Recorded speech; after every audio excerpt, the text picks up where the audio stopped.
içinde keçir her sabah. Bir ışık aktarıram uzaklarda mən. Ümidim sönmesin diye her günden.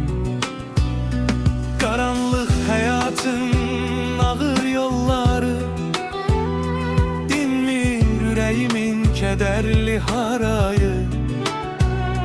Gözlerim görmese de duyuram yine. Bir gün ışık doğar belki taleyime. Karanlık geceler, karanlık seher, kalbimde yaşayır min arzu, min haber. Ne kadar karanlık olsa da dünya, ümid ışığı sönmez hiç zaman asla.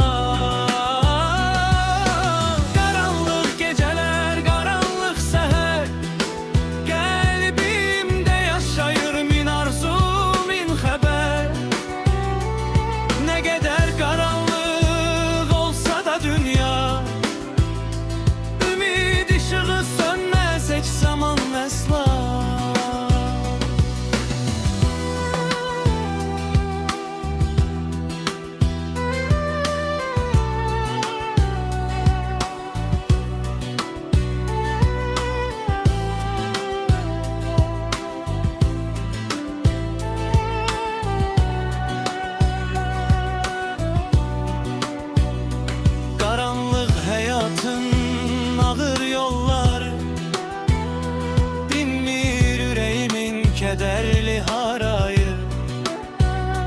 Gözlerim görmese de duyuram yine.